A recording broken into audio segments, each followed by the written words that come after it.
you want me to do? We're here. People are entering. Yeah, I'll let you know. Hello.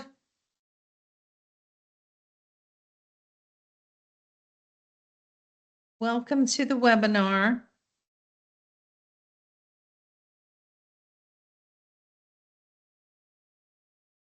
Thank you. How are you? I am well. You And look a good. friend. Oh, thank you. Who's here? This is Kathy. Oh, hey, Kath. Are you showing up as BH or AM? Kathy Hazen? BH. Must be BH. There's a KH. Can you see my picture? Bonnie Hernandez. Hello. Oh, hi, Bonnie. Nice to see you. You all should be able to unmute yourself if you would like.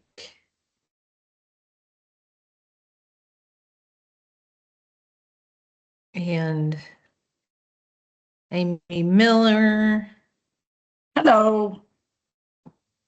Hello. We're going to give people a few minutes to get here. We have about 16, 17 people registered. Okay, no, don't worry about it, Bonnie. Bonnie's saying she doesn't have chat or picture options. Kathy, let me see. I would love to see you. I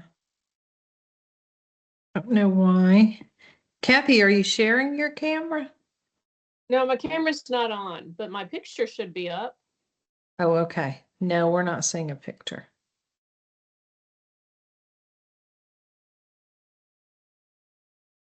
Okay. Well, I might need to talk to Ned about this. Let's see. Who else is here? This is being recorded, Fran. It is being recorded right now. Hi, Lorraine. There's Lorraine. So there's somebody She's with their muted. You can picture. unmute yourself if you want. Hi, Amy. Hello.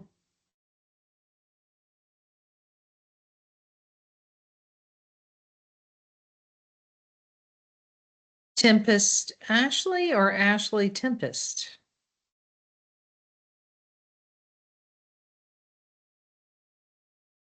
Tempest Ashley, I believe. Just looking at folks that are here. We're going to give it a few more minutes if y'all could just hang in there with us. I believe Tempest is her first name. Hi, Tempest. Hi, yes, it's Tempest. Hey, Tempest. Hi.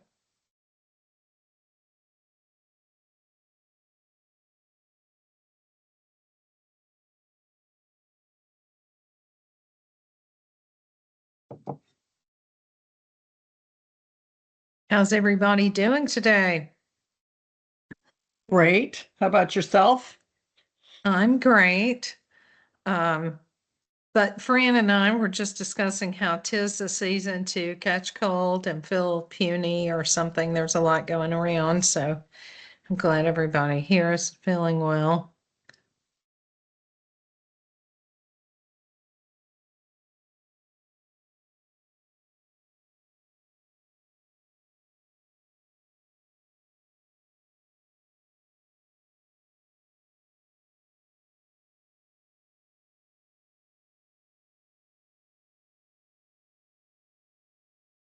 So because I don't want to keep anyone over and we're already at 49, almost 50 minutes, I may just go ahead and begin. How do you all feel about that? Fine with me. Okay. People may be joining us, and hopefully they will, but we will keep going. I'm going to let Fran lead us through introduction. Well, good afternoon, everyone. Thank you for being here. We're glad to see all your smiling faces that are showing, and hoping that those that are behind the circles are also smiling and enjoying. We've got a real treat for you. This is the first of our series of webinars to help families care for people with dementia and to educate and help care partners get the respite and the break and the balance that they need. Today's webinar is titled Resistance to Care, as you know, Essential Insights for Care Partners. And most of you probably already know Mary. Mary Caldwell is our lead speaker today. Mary is a gerontologist. She, with the Foundation in Social Work, specializing in Alzheimer's and related dementia. She's worked with families for over 10 years in public and private agencies, including Alzheimer's Association. And she facilitates their early stage program as a volunteer. She's currently with Skylark. She's our gerontologist. We feel very, very happy to have her with us. We're the only adult day center in Georgia that I'm aware of that has a gerontologist. And so she adds a lot of value to our programming and our families and their quality of life, and just helps the families navigate dementia and their new life with being a caregiver. And I'm Fran Weigard. I know of a couple of you. I'm the director of new member services at Skylark, and I've been there for 10 years helping families care for people with dementia. My mom had Alzheimer's, so I'm particularly very passionate about helping families come up with solutions to problems associated with caring for people who want to age in place. And that's most of the families that come to us. So this webinar is going to be 1 hour, 40 minutes of which will be the presentation. And then we're setting aside 20 minutes for question and answer. So if you have a question as we go along, just feel free to jot it down. And then at the end, we can discuss it. You can either raise your hand, put it in the chat box, whatever capability you have. You can unmute yourself at that point in time, and we can have a discussion with Mary. So welcome, everyone. And without any further delay, Mary, you're on. Thank you. Pleasure to be here. Thank you for those kind words, Fran. You're welcome. So, resistance to care is a clinical term. Most of the research that underpins my knowledge of this subject comes from schools of nursing.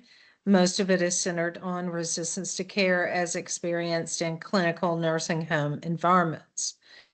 However, in my work with families and individuals affected by dementia, I've often been consulted about the psychological and behavioral symptoms of the disease that underpins this resistance to care.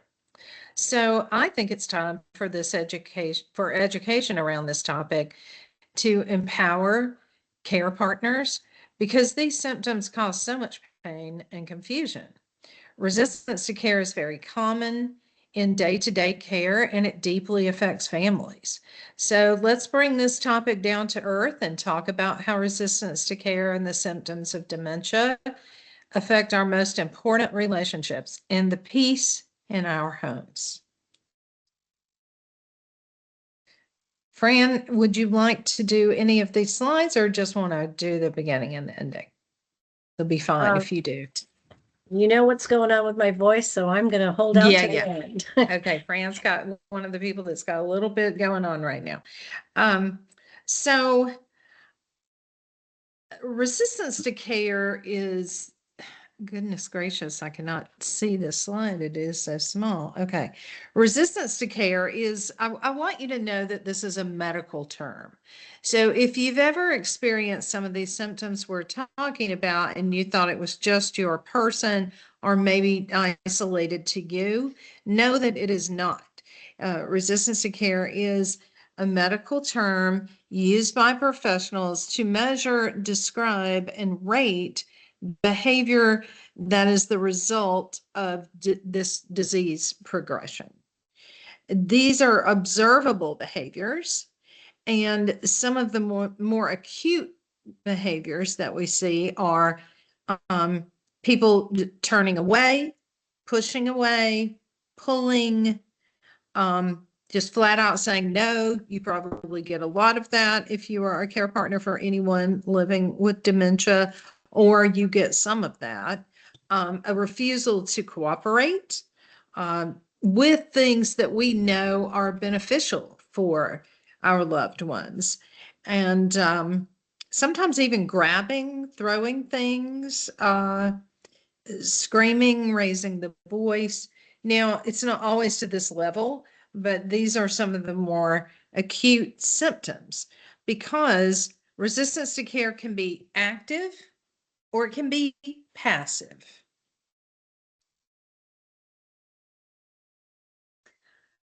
The common definition and a bit about what resistance to care looks like is these.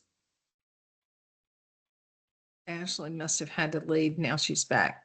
Is behavior that leads to interference of care. So any behavior that interferes with the care that you're trying to provide for your loved one. A refusal of assistance, refusal to admit even that assistance is needed. And this is related to a lack of self-awareness, right? I don't have a problem. You're the one with the problem. And again, can be physical or verbal outbursts, but it really does lead to a risk of physical or psychological health, like isolation, inappropriate use of antipsychotic drugs. And the main thing that I think about is that resistance to care, if you are working with someone who will not cooperate with you and it's just impossible to get them to do so, the most common outcome of that is early long-term care placement, which most families are trying to avoid, either to avoid entirely or to, avoid until a later stage.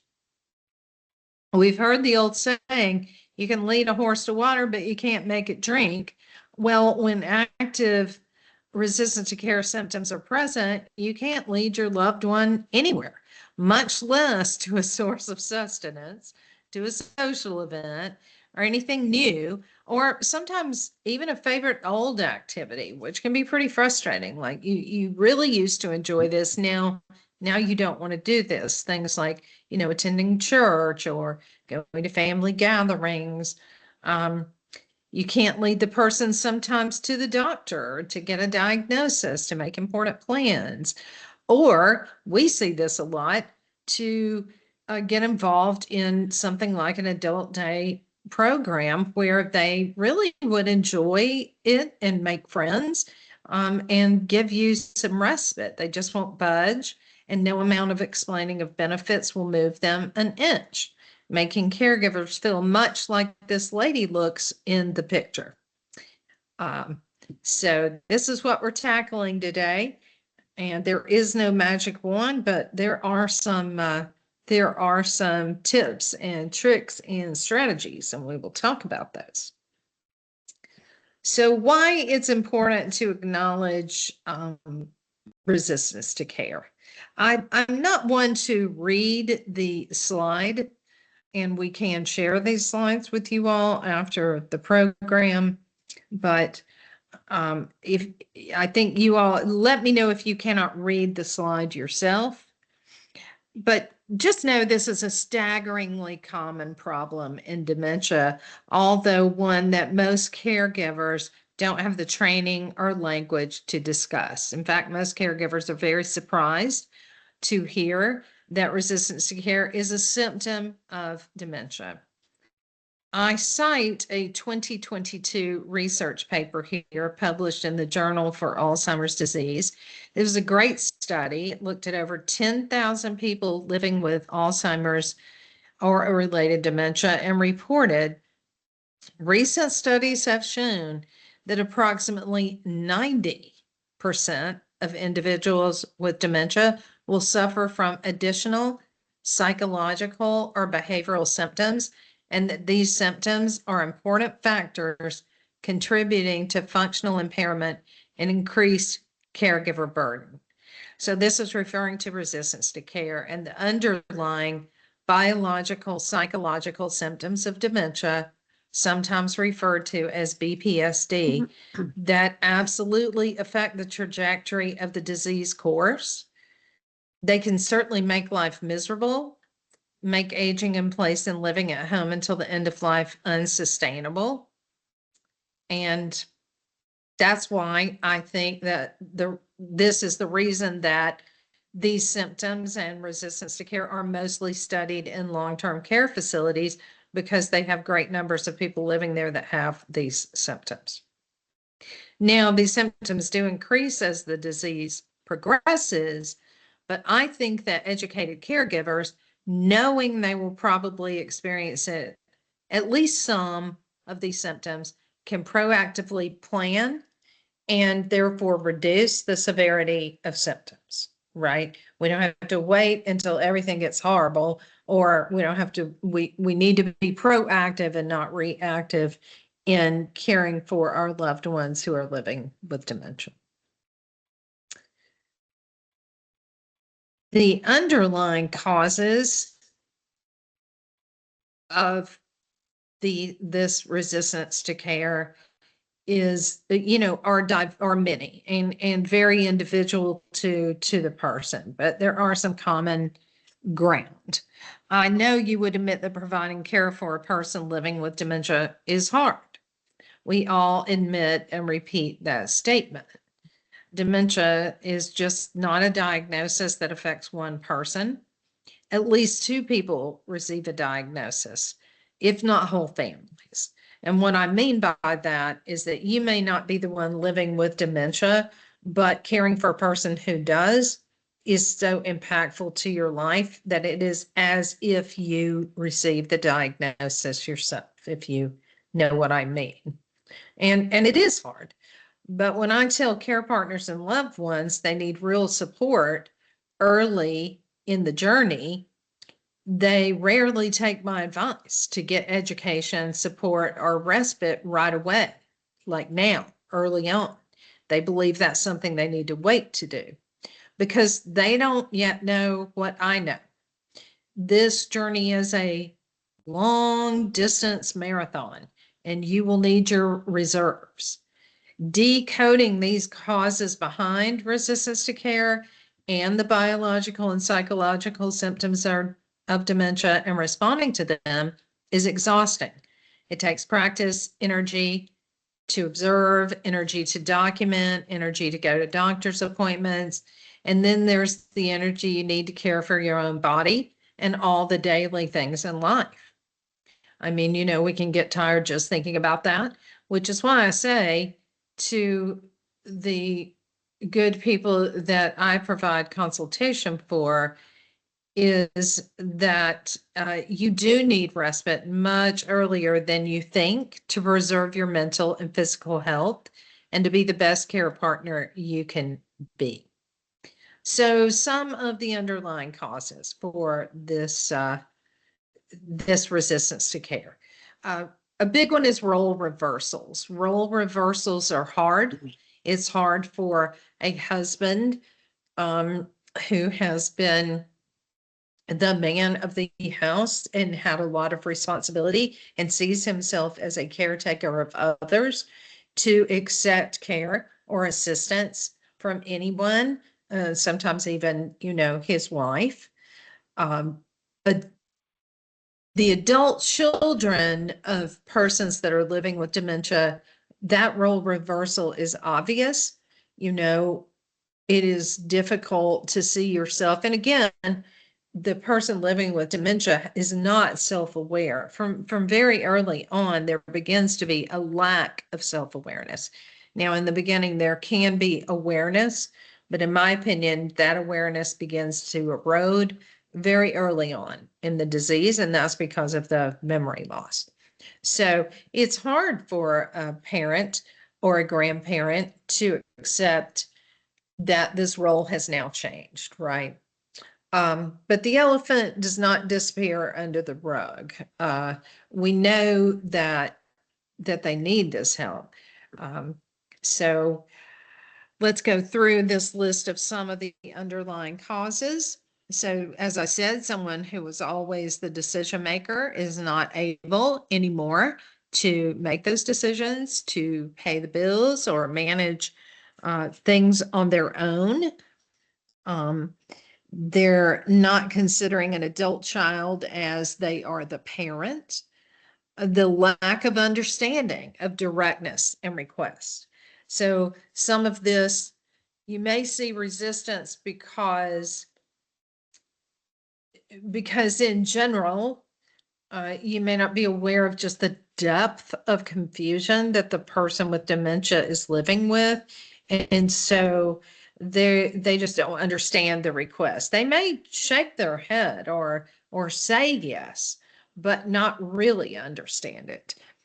And the request does not, oh, here's a good one. If the request does not align with who they have been, then you probably won't have a good result. I'll give you a for instance. Say cognitive strategy. People want their loved ones to do crossword puzzles, or they want them to learn to play pickleball, or they may, want them to go to the museum, or they want them to do, they're trying to help. They're trying to get them out. They're trying to get them involved in activities that indeed are healthy. But look at, if that person didn't ever like those kind of things, you might have a hard time getting them to try that, now. So it's important to make one request or direction at a time. Judgment is impaired early on in Alzheimer's disease or a related dementia. So there's slower processing speeds. I am reading this, but we'll go back.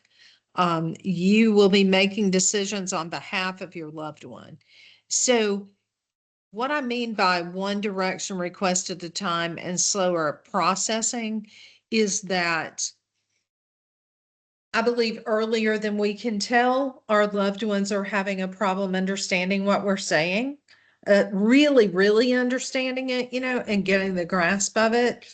So I never compare adults, and especially older adults who are wise, wise. Their wisdom is there still, and indeed their intelligence. There's just these processing difficulties. So I have respect for that. But just as you wouldn't tell a child, go to, let's see, get this piece of, address this envelope, put a stamp on it, go put it in the mailbox. I'm talking about things that take a few steps. We need to be really aware of the number of steps and the processing that's going to be necessary for these tasks. So for instance, honey, go take your clothes out of the dryer, or put these clothes in the wash, or do your laundry, or, fill the dishwasher, or any number of things that you might be directing your person who is living with dementia to do. That it's good to understand that they just can't handle that anymore. These number of tasks all at one time. So it's good to break those up, which when they are not able to do what we are requesting, or they do not really understand what we're asking them to do, what you will get, especially as the disease moves along in mid to late stage, is a lot of frustration. And I see this as causing outbursts, and then someone just not, cooperating at all. So we want to be careful about that and be reasonable in our request. Also, a person can be hard of hearing. Tone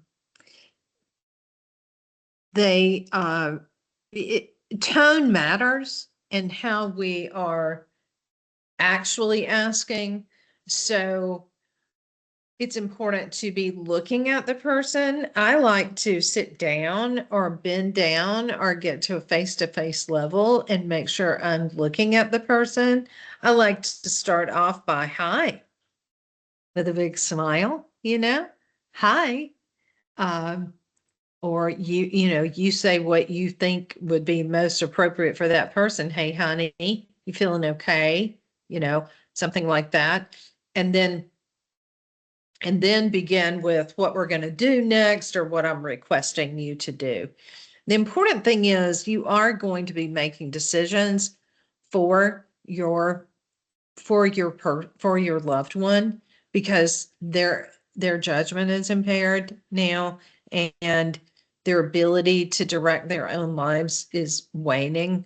And so you will be making decisions for them, and you will be needing them to cooperate with you. So I think all of these underlying causes are important to keep in mind. That was a long one, but I think it was an important one. A few more underlying causes. They're on the other side for the person that we are working with. They are having, as I said, an inability to communicate their feelings. So it is hard and sometimes impossible for a person living with dementia to say, my throat hurts this morning, my stomach hurts this morning, I'm just not feeling well. They, any number of things, they may be in pain for some reason. I think the more subtle emotions like sadness or grief are especially difficult because the person living with dementia, grief and sadness is common. I mean, to an extent, and especially from the early through the mid stages. I believe that people do understand that they are losing their independence, they are losing cognition and capability. And of course, this is going to make someone sad. This is why support groups are so important. And this is why it's also important to have something like adult day health, where you can get out, be around other people, normalize these symptoms. So you know that you're not the only one. The person is grasping to keep a sense of control. So there can be anger that comes up. The losses are numerous as the disease progresses. So just many of these things, again, you can read the slide, but I guess the main point I'm getting at here is it's important for us to understand emotionally where the person living with dementia is coming from. I like to say, and I often say, I hope you hear me when I say that a diagnosis of dementia is a call to action. It is not a call to wait and see where the bombs will drop. The important thing here is to build a foundation of trust by attending support groups and education opportunities like this one, together with others, so you can make decisions now and come to agreement with your person who's living with dementia if you are still at that stage, because they will need to rely on and trust in their care partner. And when you make those decisions early, and I know a couple of you in this group very well, and I know you did that, and I'm sure that that is helpful now, and I'd like for you to pop up when we do our questions and maybe speak to that. But it's important to get this education so you feel empowered in your actions, because it is okay, and in fact will be necessary for you to make decisions for your loved one on your own now.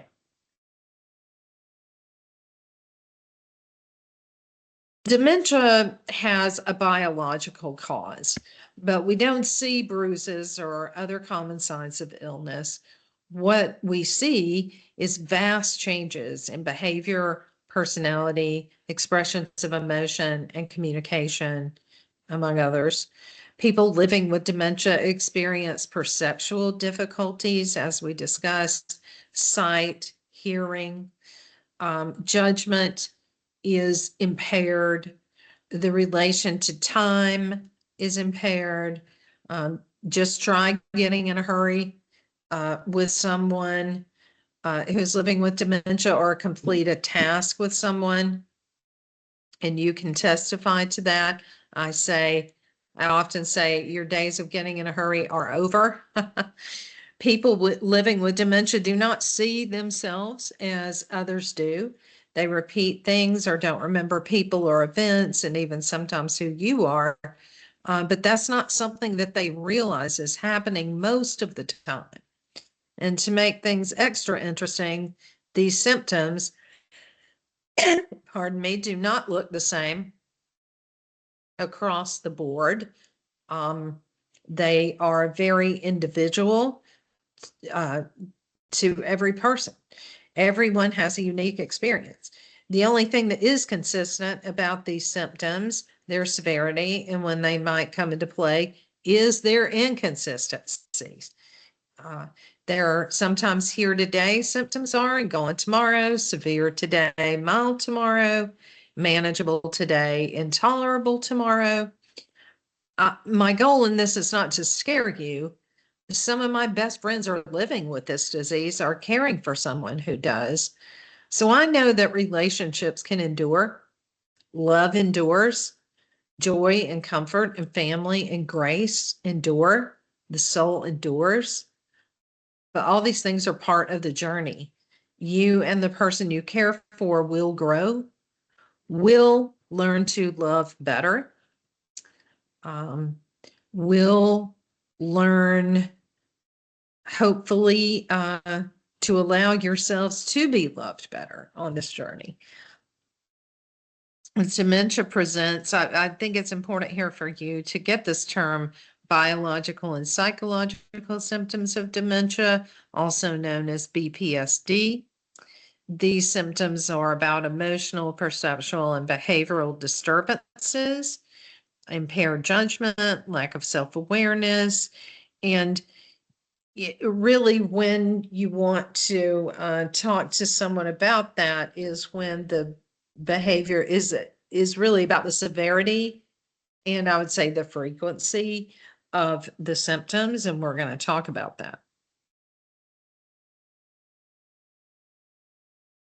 So with these, talking with your physician about these things, I think it is very important to keep a notebook. I recommend a 3-ring notebook so you can put everything in this one notebook: resources, care team contacts, emergency contacts, medication information up to date, and the diary of behavioral and psychological symptoms of dementia. So you do not have to go and write a paragraph or a novel worthy, you're not going to turn this in for a grade. This is just a place you're going to put notes. But I would put the date that you see this symptom and and the environment that this happened in. So you want to let the doctor know what, where, and when this behavior is happening. You want to, the best of your ability, rate it. I mean, you are the expert on your person. So you know if something is just wild, is out of character for them. Rate that. My person had an outburst and refused to get dressed, and I could not get my person dressed that day. They would not take a shower. So rate that to mild, moderate, severe. And then also, be aware of your person's sleeping pattern, how much you're sleeping. Consider if they've eaten, if they're dehydrated. If you have this information when you go speak with your physician about possible medication that would help these symptoms, this will be very helpful to them. So you need a solid diagnosis in order to think about medications. Cognitive neurologists and experienced dementia-specific clinicians are really the best placed people to work with you on this. And discuss these options with an open mind. I get a lot of people that say, I'm just against medication. I do not want medication. Well, when we're dealing with a brain-based disease, I would urge you to be open to your clinician, neurologist, nurse practitioner, primary care physician to talk about psychotropic medications, antidepressants, anti-anxiety meds, mood stabilizers, whatever is FDA approved, whatever they would recommend to at least try these things. Because again, if we can't get these behaviors under control, your person's outcome will suffer. We're talking about a holistic approach here. How am I doing on time, Fran? Sorry, you caught me mid sneeze. 2:35. Okay, excellent. Good. So Sorry. we're really talking about a holistic approach. Many of you are not working in the early stage. Is anybody here? Can you let me know in chat in an early stage of this? Thank you, Bonnie. Thank you. Anybody here in an earlier stage? No? Okay. So we're just going to skip this. It's not a journey any of us choose. The path of living with dementia as someone living with the disease or as a care partner is not unlike any other path we take in life. Our experiences do not happen only to our bodies, but also to our minds and our souls. So we need a body, mind, and soul approach. And that is what I think works best for not only our loved ones, but for ourselves. So I would urge you to, if you are, let's say, in mid stage or even in late stage, it matters not what stage you are in.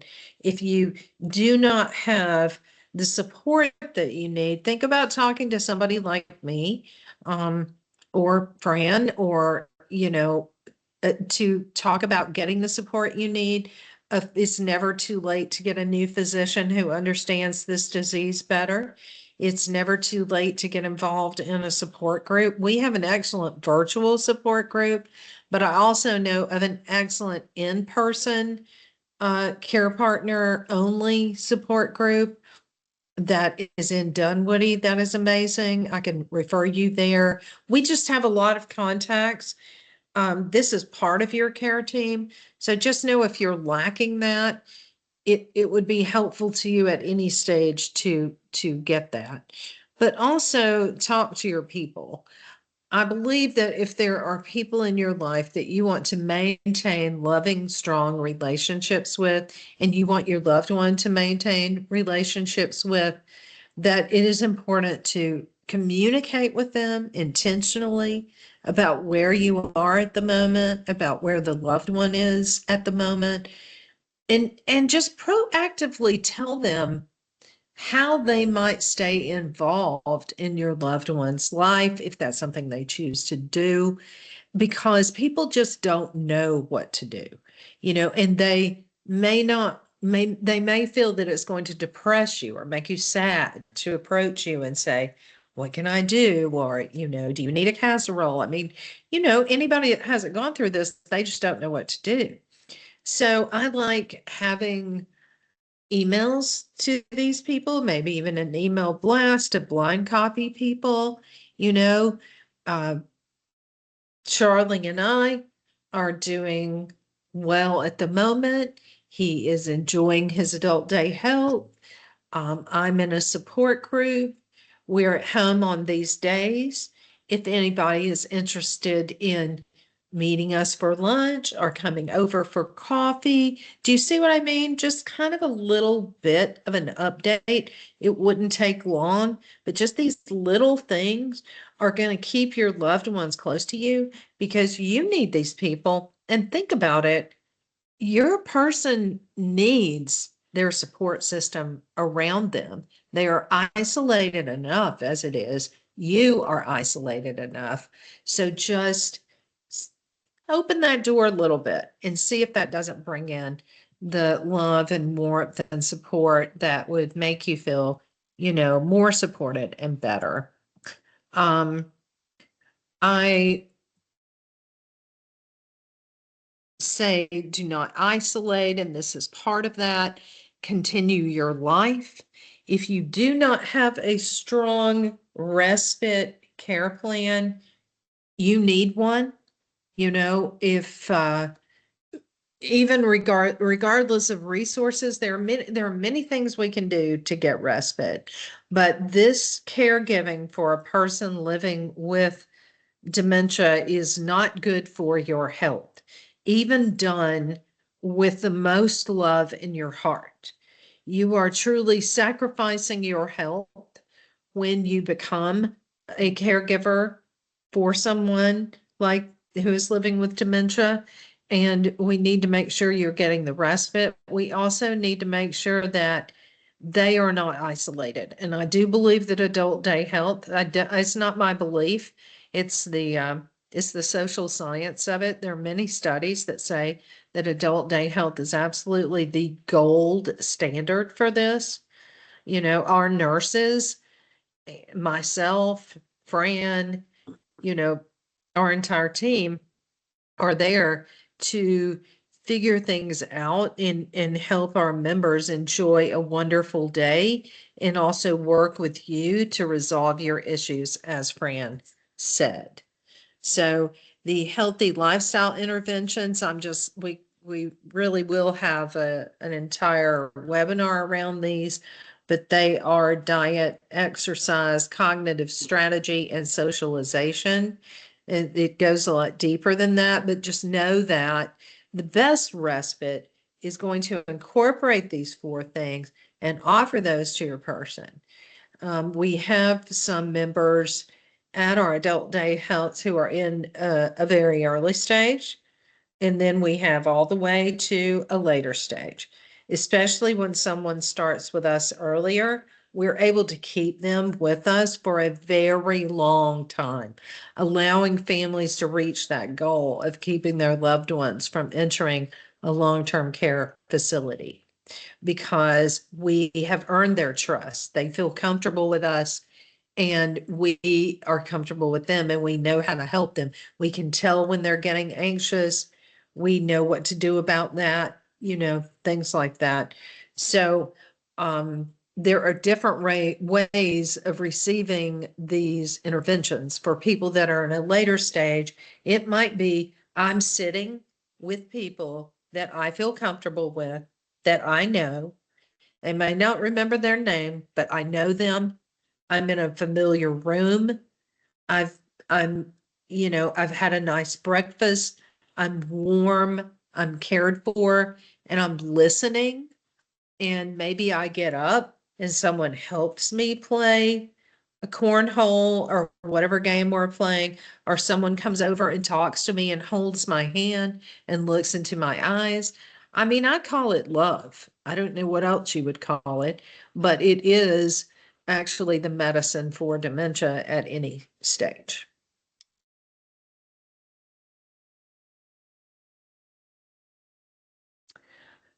To summarize, I hope that this webinar has taught you that you have the ability to change the trajectory, or you have agency, you do have some control over the trajectory of this disease at any stage. Support is everything. Support, having good support for yourself and your loved one. And knowledge is power. The dementia care navigation that I do at Skylark can be done also at any stage. And, care plans always need to be revised. And we need to look at probably every 6 months at least to think about, where you are. The dementia care navigation is a service that we offer, and there is a cost associated with that service. But I'm available at any time for a 15-minute, sometimes even longer discussion. If you're having an issue and you can come to Fran, you can come to me. So knowledge is power. And when it is the worst of days, when it's just that day that it has been too much, I want to give you permission to say, I'm going to rest and live to fight another day. When the argument's too hard, when they're too upset, and it begins to make you too upset, it really is okay sometime to just say the heck with it. What kind of ice cream do you want? We're going to sit here and watch this Western because sometimes you just need that. But I really appreciate you coming. I care about you, and Skylark does as well. So now we can just open it for questions and discussion. These are our services that we have: adult day health, in-home care, and dementia care navigation, care consultation, and care planning.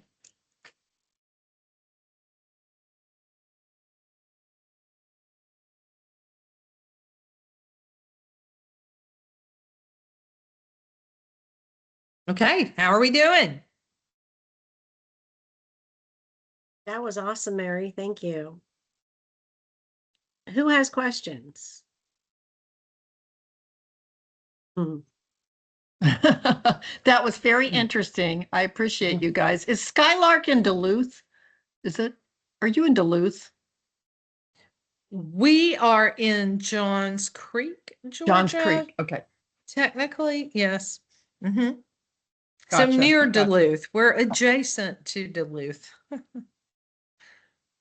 We're off Johns Creek Parkway. And if you don't have question, if you just really, if you have a need to discuss something, if there's a challenge you're dealing with and you'd like to bring that up, now's the time, because we've got other caregivers in the room. I'd just love to hear how you all are doing. There is also another location in Atlanta, yes. in Cobb County. So the other side of the world. So we cover both hemispheres. Gotcha. But the Johns Creek location is close enough to Duluth. It's right near the North Fulton and Swanee line. We're half a block away from Emory Johns Creek, if you know where that is. Gotcha. Okay. Yeah. Well, I work with Senior Services North Fulton, so I'm one of the Hi, Ann case Miller. managers. Yes. Oh, Lovely awesome. to So have glad you could here. join I I us. might know have your talked to you people. guys. Yeah. I know Heather, and I just met Kathy Pope, and Oh, wow. yeah. Yep. Yeah. In fact, I was on your website today and noticed you have some care managers. Maybe we could have a meeting. I can come visit with you and we can just talk about what you do and what we do, because Oh, that would be Yeah. lovely. Okay. all right. Do If I you have put your email in the chat, I'll jot it down. I know you registered, but I don't have access to that. So and Fran might want to come too. I would. How are you doing, Kathy? Hazen, my dear friend. Thank you, Anne. Well, thank you both. I'm going to jump off. I have to go see a client, but it was very interesting and I appreciate you. Thank you. Glad you could come by.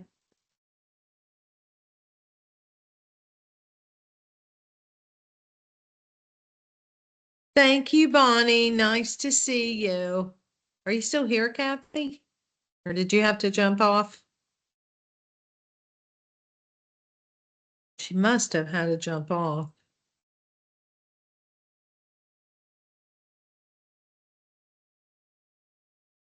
How about you, lady, Miss Rice? Lorraine, unmute yourself if you can. We can't hear you. What did she say her email was? So click on the little microphone, Lorraine, and then we will be able to hear you. Right now, your mic is turned off.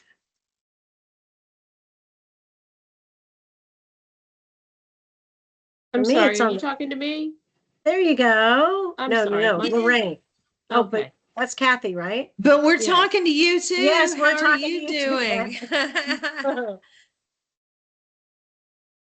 Oh, I'm doing okay, thank you. Is there anything you'd like to discuss? Any questions you might have? No, I mean, Marty is, Marty, he's so nice and so compliant, but he does push back sometimes, and his mother pushed back a lot. And so I won't be surprised one day when he decides to push back more frequently. And I'm always looking for new ways. Fortunately, he can't remember much, so I just drop whatever it is I'm trying to get him to do and come back in a few minutes, and he usually doesn't remember that he doesn't want to do it, and he'll do it. There you go. That's a perfect, you figure it out as you go along.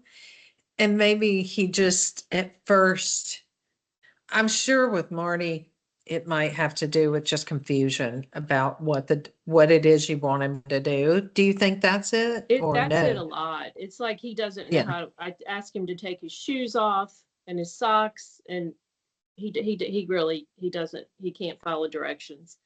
It takes him a long time for it to sink in and for him to process it and for him to actually kick his shoes off, you know. But I think it's Right. important that he continue to do the things that he's able to do, even Well, though it's Kathy, hard. you're right. Yeah. So I try Yeah. to give him more time, you know. What we're struggling right now is like taking the shirt off. Like it's hard. It's about hard for me to get it off of him. So if I can't get him to lift it up, we're stuck. And then I guess, you know, one day we'll really be stuck and we'll have to cut it off and I'll have to go buy all button up shirts or zip up shirts. Right. So is it just raising his arms? Yes. Like he's He not pulls it out over his head and then pulls his arms out of it. right. But sometimes he, you know, I show him how, so he'll do it. I just can't do it for him. I can't Right. get him to hold his arms up long enough for me to pull it up, and it's just a mess. So I have to be patient and let him do it. Well, I have so much, oh my God, admiration and respect for you as a caregiver. And you see, these are things, getting caregivers together, they give you, that's better advice than I can give, because you all are the ones that are doing it. How about you, Lorraine? How is James doing with this kind of thing? I need to unmute you, but I don't think I can unmute you, Lorraine. Lorraine, You do you have see to the do little it. microphone? It's got a line through it. So somewhere, maybe up at the top of your screen or bottom of your screen, if you click on the microphone, it says MIC, it'll open you up to talk to us. We can see you. There you go. You did it. Okay. Yay! Yay. Yeah. Great. Is James cooperating? James and Marty go to school together. I'm gonna call it go to school together. Yeah, for the most part, okay. It's just the time involved. And I'm just worn out. And I'm in the process of getting more help in the afternoon when he comes home from Skylark. That's what I That's need. good. Yeah, he is very slow. Oh, yeah. And Slow is the and word. you cannot get him in a hurry. You just Mhm. cannot. I've noticed it's taking him longer to eat Do everything. and to do everything. Right. How's that going with Marty, Kathy? I don't see him. Eating is hard. Unless it's so odd. When we eat with other people, he eats. Like we went Mhm. out to dinner the other night. There were 6 of us, and I ordered him like pot roast short ribs, so I didn't have to cut it up. He was able to eat. But when we sit down, the 2 of us, he just looks at his food like he doesn't know what to do with it. Yeah, I noticed the he other keeps day getting skinnier and skinnier. at Skylark the other day, it was oatmeal, hot oatmeal. And he must have been hungry that day, but he had actually taken the bowl and picked it up. He was holding the bowl with one hand and had his spoon in it and was just gobbling that Wow. down. He doesn't even I like know. I know. So it's probably a combination of things. It was warm and yummy and had butter on it. He was hungry. But seeing other people around the table and in the room Yes. eating at the same time, that kind of reminds them what they're supposed to do. Yeah, that's I the think magic. so. I really think it Yeah. makes a difference for him. I don't know why one person can't make enough of a difference, but it doesn't. It's that group. It's the magic of the group.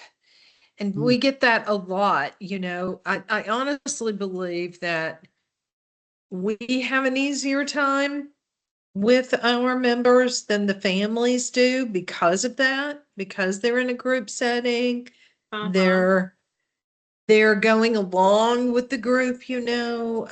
It's not just one-on-one like that. But you know, what you can do, Kathy, is if there's an evening that he doesn't eat a good dinner, I guarantee you, if you let Carol Ann know that he didn't eat good the night before, she's going to make sure he eats as much lunch as he can eat. You know, we'll help you in that way. That's one thing those, I'm speaking specifically for for Johns Creek, but I'm sure it's the same at Cobb. Same, yeah, let them know. If our staff know that these members, you know, aren't eating well at home, that they eat better at the center, but they're going to feed them. We're very much about people having a lot, as much food, you Okay, know, that's enough good to know. food. Yes. Yeah, absolutely. Absolutely. I'm so glad you both came. And if you Well, need me, thank call you. me. You know We I'm here. appreciate it. All right. This is a good program. Thank I'll be you. anxious to see what the others are like. I mean, I'd like your unfettered criticism, good or bad. You know, we want to be giving the programs that you need, so do let us know, okay? Will do. Thank you. So Okay. have a good afternoon. Great You to see you too. all. Thank Bye. you. Too. Fran, I'll call you. How about that? Okay, Okay. good to see you, Lorraine. Have a Good to see wonderful you too, day. Fran. Bye Take bye, care. Lorraine. Bye. Mary.